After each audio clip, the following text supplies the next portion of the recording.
Créer des vidéos avec un smartphone n'a jamais été aussi simple.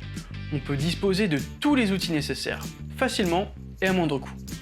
Mais vous allez vous rendre compte que ce n'est pas suffisant. Allez, on en parle.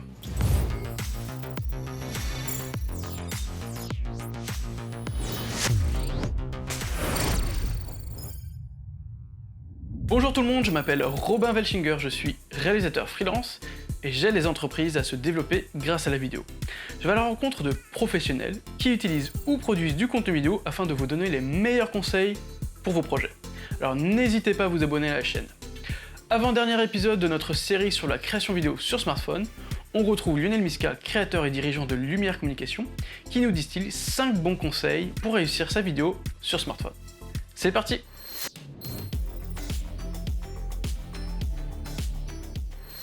Pour réussir sa vidéo avec un smartphone, mon premier conseil, c'est de faire simple. Une vidéo égale un angle. On parle d'angle en journalisme en général.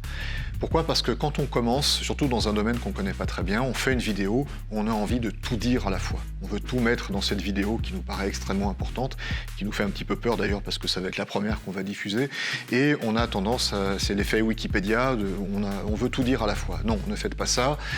Si vous avez un sujet à traiter, vous choisissez un angle, un sujet dans le sujet particulier. Ça va vous permettre notamment, alors déjà beaucoup plus clair, concis, et puis ça va vous permettre de faire des vidéos courtes. Faites des vidéos courtes.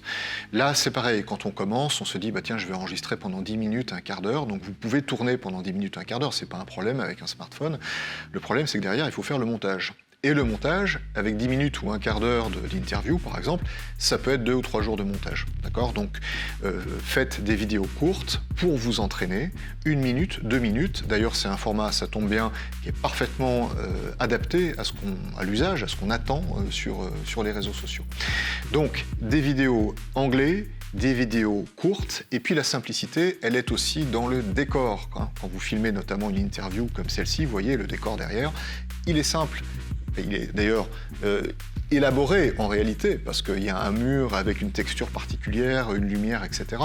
Mais vous voyez qu'on n'a pas mis des logos partout, il n'y a pas de kakémono, il n'y a pas des trucs qui vibrent dans tous les sens. Faites simple. Ça peut être derrière un décor naturel, ça peut être une pièce où on devine des plantes, des chaises, des tables, peu importe. Mais en tout cas, essayez de fournir quelque chose de visuellement simple. Et s'il vous plaît, ne mettez pas vos logos sur les vidéos, ça ne sert à rien. Et au contraire, c'est un peu rédhibitoire parce qu'on a tout de suite le sentiment que c'est de la publicité. Autre conseil à quelqu'un qui débuterait, faites des vidéos qui soient utiles à votre audience. Voilà. Ça ne sert à rien de faire des vidéos où vous vantez vos mérites, mais ça c'est valable pour tous les contenus en général, mais peut-être encore plus sur la vidéo. Essayez de produire des contenus qui soient vraiment utiles. Quand vous publiez votre vidéo, posez-vous la question, est-ce que ça va servir à quelqu'un? Si votre vidéo est utile à quelqu'un, parce qu'elle apporte un usage, une bonne pratique, un tips, un conseil, quelque chose, il y a de grandes chances pour que ça fonctionne. Utilité. Dernier point, enfin, la singularité. Faites des vidéos qui vous ressemblent. Vous n'êtes pas obligé de faire comme tout le monde. Vous n'êtes pas obligé de faire des vidéos carrées hyper speed avec des tas d'effets, du texte et des bruitages, etc. Vous pouvez faire des vidéos qui vous ressemblent. Elles peuvent être très lentes, elles peuvent avoir un rythme différent.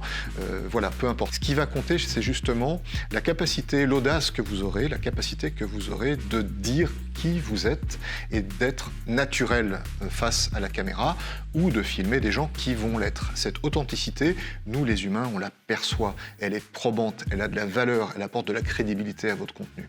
D'accord? Donc la singularité est importante. Vous êtes singulier, vous êtes différent, eh bien présentez-vous tel que vous êtes. C'est comme ça qu'on va vous apprécier dans vos vidéos.